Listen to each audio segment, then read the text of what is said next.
Hey, this is Seth with Electrek, and I'm here with Akhil Krishnan, project manager for the EX30 from Volvo, and we just had the launch event, and we're going to talk about what's kind of super impressive about this vehicle. Well, there's a lot of impressive things, but one thing that kind of stood out was the acceleration.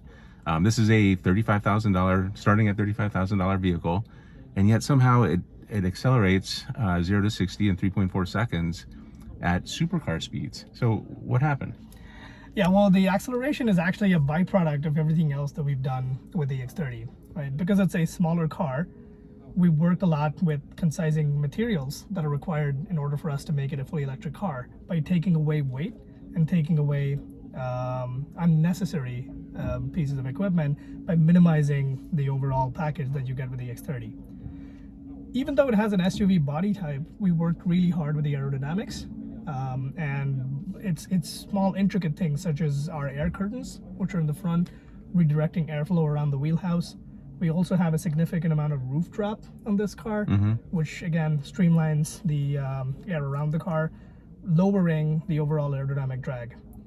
So that, combined with our battery and our powerful motor offering, that's what gets us to the 0 to 100 in 3.6 seconds, or in the US that would be a 0 to 60 miles per hour in 3.4 seconds. Yeah, and so this car is going to not only compete with, it's the fastest Volvo ever made, acceleration wise. It's faster than any Polestar. It's faster than a lot of Porsches and Ferraris. Are you going to position this as a a speedster? I mean, everything else about this car is like kind of like minimalist luxury. So, how do you position this like superpower is that a function of just, design, electric? How do we think about that? Well, at Volvo, the EX30 is designed to be an urban-ready city car. So it has a number of different elements that build up the overall definition of what this car is and what it represents.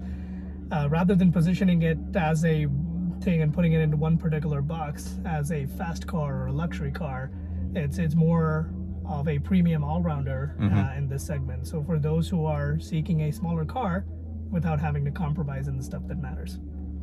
Oh, that's fantastic. So some of the other things that kind of stick out, the doors are very simple, very clean. How did you remove stuff from the doors, and where did you put it? Yeah, well, in order to have a car that's price competitive and cost competitive, we at Volvo, we wanted to make the decisions not to take away features that are important for our consumers, but to be able to lower things that are just a possibility for us to minimize. So one great example of how we've done that is by having a unified central screen.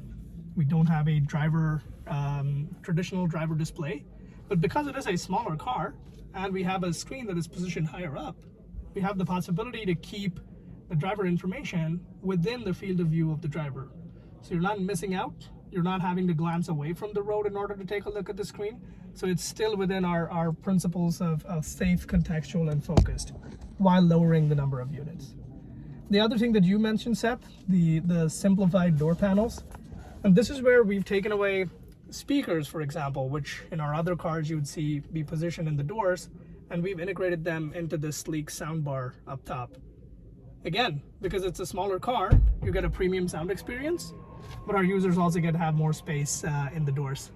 Yeah, that's fantastic. And we're at a live show, so there's some things happening in the back, but I noticed also like there's a really cool center console. Yeah.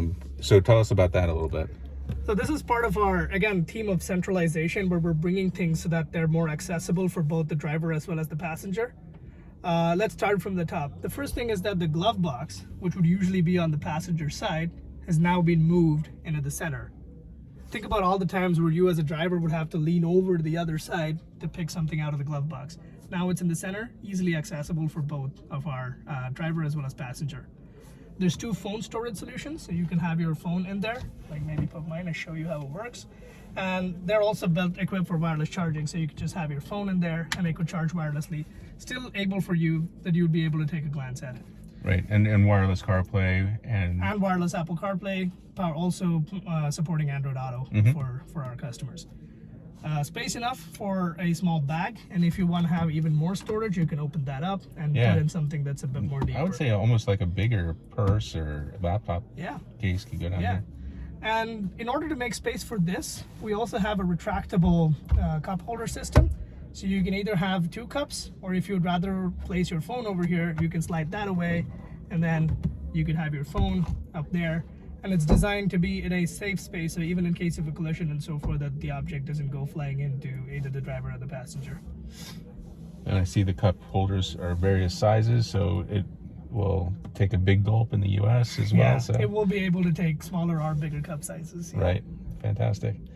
And then I had a chance to sit in the back before. It's really nice back there, and with the glass ceiling, it's super like roomy feeling.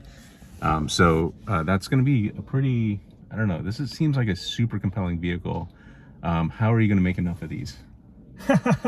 Yeah, well, that's a good one. So we continuously work with optimizing our production setup and making sure that we can ship cars globally. So it's an orchestration that needs to happen around the world to make sure that we're getting cars out to all of our consumers. Okay, well, we hope to see them in the US and globally. They're going to be, it's a 2025 model, so we're going to see them a little bit in 2024 toward the end of the year. Is that kind of the goal, or? Yeah, so in the US, cars will start shipping in the beginning of next year. Okay. So that will be early 2024 when we'll see first cars on the road. All right, well, fantastic. Thank you very much. I appreciate it. Thank you so much.